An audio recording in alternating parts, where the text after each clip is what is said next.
24-chi Madina. Chiqqanda qarshimga janonimning yeshil yurti. Ko'zim qarardi.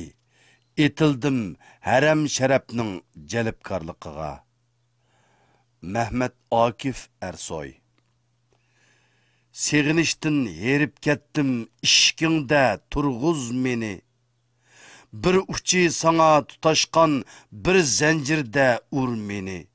Meni cho'llardan so'rma, balki Majnun echinur. Aşıqsızlıqdan taş bolğan şəhərlərdən so'ra meni. Qarang'uluq yerlerimni bir töktüm asfaltlarga. Əmdi yürüki muzlidi.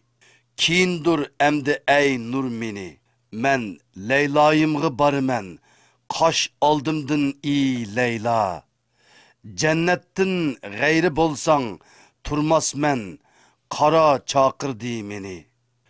Tupraqımның közləridən çölləringning məngziga. Aqqan bir tamçı yeşim yar qobul qılğın meni. Qaysi dengizga atsammu tutaştı çaşlarыңdan.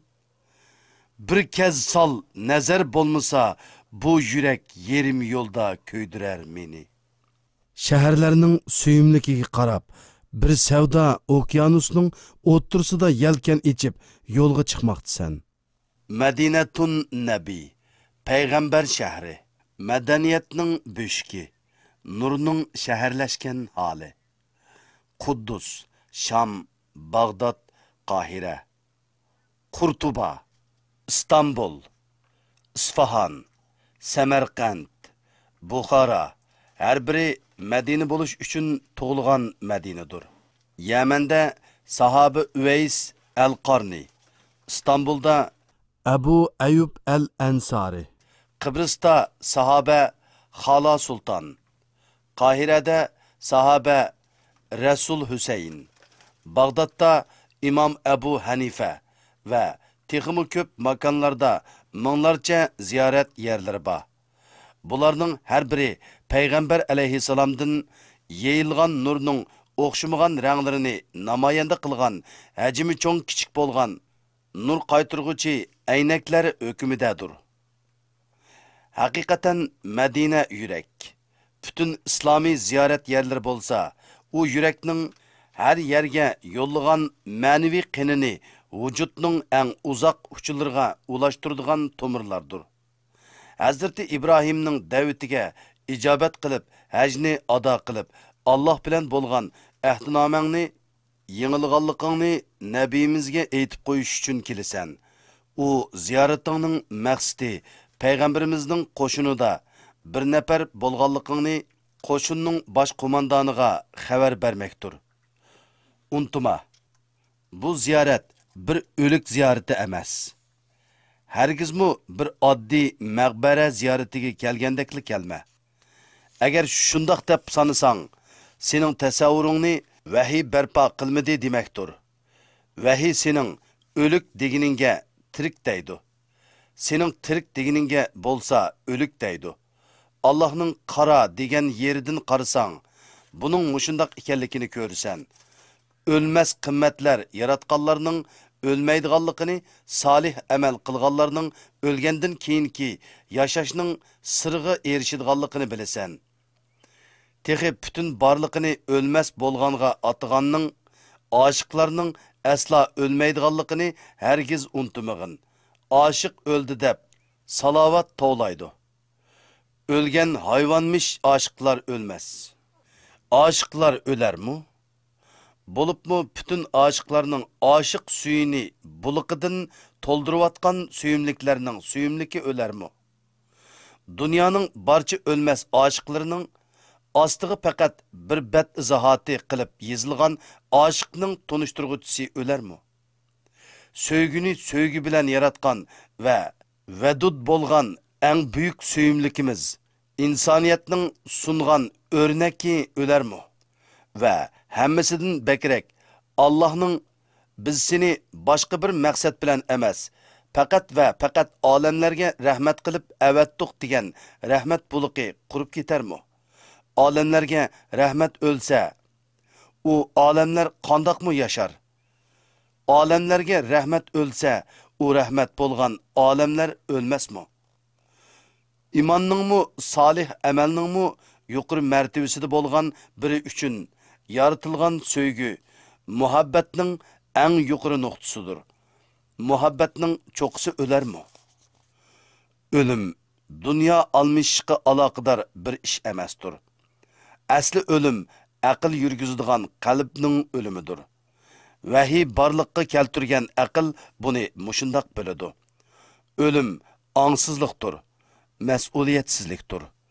U dunyoga ketgandan buyanmi 100 milyonlarcha o'lik yurakka jon bergan, 100 milyonlarcha er va ayolning engini barpo qilgan payg'ambar qandoqmi o'lik deb ziyorat qilinadi? U o'lgan bo'lsa, tirik kim? Undaqda hozir uning huzuriga, uning milliardlik qo'shiniga mansub bir nafar bo'lib kirgin va doklatingni be. Qashqullardan emasman. Mavjud tizimlikka menimi yoz degan talabdir bu ziyorat. Hozir islom qo'shinining ma'naviy qo'mondonining qarorgohiga yaqinlashyapmiz. Paraddan o'tish uchun tizlayapsan. Hargizmi qo'lingni, yuzingni u yer bu yeringni payg'ambarning qabrisiga va yoki payg'ambar masjidining har qanday bir yerga surtilgan intizomsizlikni qilmasliging kerak. Bu tür intizomsizliklar qarshisida Payg'ambarimizning qabridan qopib chiqib, "U jahon kezdi" deb to'lab ketadiganlikla bir hissiyot paydo bo'ladi insonda. İmam Azam Abu Hanifa hatta qiblini qayirib qo'yib, payg'ambar alayhissalomning qabrisi tarafga o'rilib duo qilishnimi eg'ir bir intizomsizlik deb qargan edi. Yana barmoq oyni ko'rsatganda oyga emas, barmoqqa qargandek to'riklarni sanash, tosh, tuproq, qubba, marmar toshlar bilan hapilishmi intizomsizlik gunohidir. İntizomsiz mo'min bo'lmasliging kerak. Bu ziyoratning simvollik ekanligini esingdan chiqarma. Jasadga emas, ruhga yuzlan. Konvertga emas, konvertning ichidagi xatga diqqatingni yig'ishing lozim. Rasulullahning ruhining sendan xabardor qilinganligini bilishing va kamoli adab bilan uni salomlashing kerak. Assalomu alaykum, alayki ya Rasulullah. Ko'z oldingda bir sahna jonlanishi kerak. Payg'ambar alayhissalom bir nur manbasiga o'xshash u sahnani to'ldirdi. Sendan ma'lumot va bayon doklad berishingni kutyotdi. Saloming tamomlaganligingdir. Asliginki Rasulullahmu qabrlarga ziyoratga borganida salom beratdi. Sen oldida turguning bo'lsa, odatdagi bir qabri emas. Milyonlarning söygüni, milyardlik bir qo'shinning bosh qo'mondoni oldida turibsan. Alg'ash kelgan salomlarni joyiga tekkuz. U salomlar uningga yetidi. Tashqinlik qilmag'in, azoblanganligingni ifodala. Payg'ambar qo'shinining qashquni bo'lgan kunlaringni xotirla va iching yonsin. Kechirim so'ra va bundan keyin qaşmaydiganligingga so'z ber. Payg'ambar alayhissalomning bayroqidan boshqa bir bayroq tonimaydiganligingga va'da bergin. Uningga qarshi Abu Jahilning navrlarining yenida bo'lmaydiganligingga va'da bergin. Uning xotirasiga ahonat qilmaydiganligingga va'da bergin. O'z Madinangni qurish uchun ma'naviy hijratingni amalga oshirdiganligingga imoningning badalini to'laydiganligingga va'da bergin. Öğüm bilan munbirim orasi jannat bog'chilaridan Bir bog'chidir. Bu makonda simvollik bir turish, jannatga bo'lgan seg'inishning bir ifodasidir. Jannatda ibodat tugaydi, ammo muhabbat davom qiladi. Senmi bu muhabbatning jumikiga eg'izingni tutib qong'udek ish. Payg'ambar masjidi odatdagi bir yer emas. U yer ümmetning tunji qarorgohidir. U yer bo'lsa payg'ambarning ham uyi, ham maktabi, hem qarorgohi hamda xos hujrisi edi. u yerda ibodatdan tortib tafakkur, muhabbat, ulfat, zikr, shukr muborak qilingan edi. Bu barakat birga ming bergan bir etizlikning barakatidir. Buxoriy. Chunki har narsa o'zining bag'rida o'zi haqliq bo'lgan qimmatini topadi. Untuma, u makonlar savobning bozoridir. Payg'ambarning masjidida islomning bir yolg'iz kishidan jamoatga, Madinadan madaniyatga, jamoatdan davlatga qarab taraqqiy qilish musofasini o'ylashing kerak.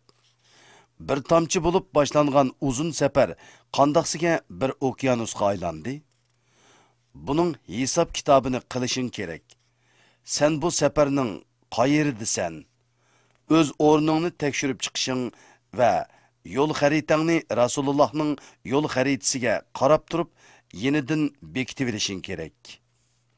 Miladi 622-yili 20-sentyabrda Payg'ambar alayhissalomning Makkadan Madinaga qilgan hijrati uchun Madina xalqining "Oy tug'ildi ustimizga" degan nazmisini aytgan holda qarshi ilishgan yerga, ya'ni Quboga borgan. U yer bo'lsa Madinaning tunji masjidi, tunji qarorgohidir. Payg'ambar alayhissalommu xishni to'shigan bu masjidning o'rnida shamol uchayotganligini ko'rib, tarix qatlamiga chidamay o't bo'lib yonasan va tarixsizlikning bu ummatning eng buyuk talaysizligi ekanligini farq etishing kerak. U yerdan Ranuna masjidiga berishing va Payg'ambar alayhissalomning tunji juma masjidiga berishing va Payg'ambar alayhissalomning tunji jumasini o'qigan makonining ovoziga quloq selishing kerak va jumaning Madina davlatining xabarchisi bo'lganligini aslishing kerak. Hayotingda biror qitim Badr g'ozilariga berilgandek zafar va Uhud imtihoni bo'ldimi? Unutmag'inki, Alloh bir berib sinaydi, bir de elib sinaydi. Bir yuqori ko'tarib sinaydi, bir pastga tushirib. Bir qo'lga keltirish bilan, bir yo'qotish bilan. Bu ikki qutupluq sinashning tarixiy ulgilarini ko'rishni xohlasang, Badr va Uhud seni saqlayotidi. Barg'in va ko'rgin. Payg'ambar va uning sahobalarining o'tgan eg'ir badallarini, toshlarning, tuproqning ovozini tingshig'in. Badrda imonning kuchini ko'r. Uhudda intihomning dashtini. Uhudga kelganingda sahoba bo'lib Öylerinden çıkan yüzlerce kişinin Uhud'dan öyleriga resmi tizimlangan munofiq bo'lib qaytganligini xotirla va so'rg'in. O'z-o'zingga, mening bu yerlarga kelishim bilan qaytishim orasida farq bormi, bo'larmi? Hajningmi xuddi Qur'onga o'xshash mo'minning iymonini, kofirning inkorini, munofiqning nifaqini kuchaytirganligidan iborat haqiqatni unutma. Sening nimangni oshirdi? Uningga qarg'in. Atrofingda relis chaqlarining muqaddas makonga ta'tir tushib qolganlarga ibrat bilan qara. Qandoq kelgan bo'lsa, shu piti qaytganlarni, hatto kelganidan texmi vayron qaytganlarni, qaytqankan ichi yenish u yoqda tursin. Xijil bo'lmasa, qo'ng'iroqliq usul o'ynaydiganlarni o'yla va ibrat olg'in. Uhudda jasdi parcha-parcha qilinib, quluqi va burni kesilib, Yürüge sug'urilgan Hamza shahidimizni ko'r. Payg'ambar alayhissalomning bayroqchisi va hayoti bir iman dostoni bo'lgan yigit Mus'ab bin Umayrni ko'r. Allohim, ularni kechir, ularni hidoyat qil. Chunki ular haqiqatni bilmaydi. degan Payg'ambar alayhissalomni xotirla. Xotirlig'inki, yani shu Nabi Badrda qo'llarini Allohga uzutib, Allohim, agar shu bir uchum iymon etgan insonni halok qilsang, yer yuzida sana ibodat qiladigan qolmaydi, deganligini asla. Uhudga boq. Payg'ambarning hattoki qushlarning mushriklarning jasadlari ustida yurganligini ko'rgan taqdirdimi, turgan yeringlardan hergizmi ayrılmanglar deb o'rinlashtirgan o'qchilarni xotirla. G'animat tamasının şundaq bir jangning natijasini manfiy yo'nalishga o'zgartiyotganligini aqlingga keltir. G'animat xirisi şundaq büyük bir jangning qadrini manfiy yo'linishda qandaq o'zgartganligini aqlingga keltir va dunyoviylashishning inson beshiga oshgan va ochadigan balolarni o'yla. Sümeyra xotunning Uhuddan Madinaga anglangan ovoziga quloq sol. Muhammad o'ldi deb vaqirgan vaqtida nam pishirayotgan javurini ishtirib etib, chochlarini shamolda pulanglatib, Uhudga qarab yugurganini eslagin. Uhudda shahid bo'lgan eri, qarindishi va o'g'li o'ziga har qatim ko'rsatilganda, "Manga payg'ambar alayhissalomdan xabar beringlar" deyishini. Payg'ambar alayhissalomni ko'rgandan keyinmi, "Ata-onam sana fido bo'lsin, ey Rasululloh. Sen hayotli bo'lsang, qolg'ini g'am emas" deyishini asla. Saad bin Rabining har tarafidan qonlar eqiyotganida men jannatning purqini hidladim. Payg'ambar alayhissalomga salomimni va ahvolimni aytib qo'yinglar degandan keyin Allohga ketishini xotirla. Payg'ambar alayhissalomning Allohga bergan so'zini buzmagan yigitlarning jasadlari beshida turib, "Men sizning Alloh qetida tirik ekanligingizga shohidman" deganligini va buning ustiga shu oyatning nozil bo'lganligini xotirla. Allah'ның yo'lida shahid bo'lganlarni o'lik deb gumon qilmag'in. Balki ular tirik bo'lib, Allah'ның dargohidagi rizqdan bahramon qilinadi.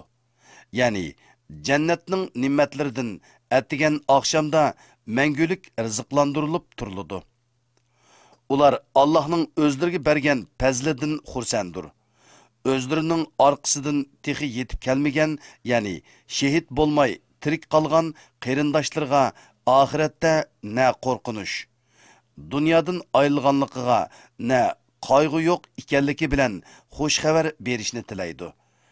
Sura Al-Imron 169-170 oyatlar.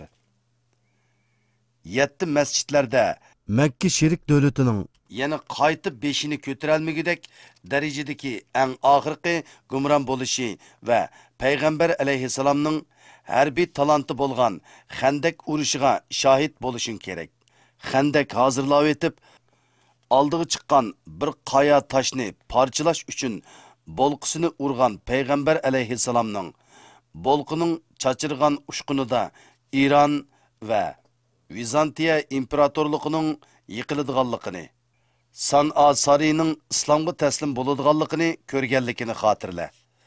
Senmu yeni bir fetih hareketi üçün öz Madinangni barpo qilish va u yerdan Makkani fetih qilish üçün erishganlaringni bozorda xajlab buzib chashmasdan Iroq sharqning, ya'ni Jungo mollarining Ka'basi holiga kelib qolgan bozorlarni Ka'badan ko'proq tavop qilmasdan ayrilishing kerak. Va ayrılğınında yürəkingni u yerda qo'yib qo'yishing kerak. Lekin yuraksiz nimami qila olarsan? Eng yaxshisi sen Ka'bani va Nabini yürəkingda ketgan yeringga ko'tirib ket. Shuni ko'rsanki, u vaqtda ikkinglarni hech qachon hech kim ayirib o'tolmaydi. Endi payg'ambarga salom ber va Allohga omonat qil. Unutmag'inki, u sana salom berdi Va seni Allohga amanatga qo'ydi. Ya'ni amanatga xiyonat qilishi hech tasavvur qilinmaydigan Allohga. Senmu so'zingga ahonat qilma. Allohni shohid qilgan, elchisi tuyalmaganni shohid qilgan ahdanga ahonat qilma. Unutmag'inki, ziyoratning qisqasi maqbuldur. Ka'ba to'yalmagan sana. Haram masjidi, payg'ambar masjidi to'yalmadi sana. Senmu ularga to'ymading. Bir-biringa to'yalmasdan muqaddas makonlar bilan texi ko'rishmay, ularga nisbatan takallufsiz ish qilmasdan ayrilishing kerak. Ka'ba sana, to'xta, nega ketyapsan? Sana to'yalmadim deydi. Senmi uningga deysanki, menmi shu. Menmi to'yolmadim sana. Söyümlük Kabe. Kim biladi? Belki bir kuni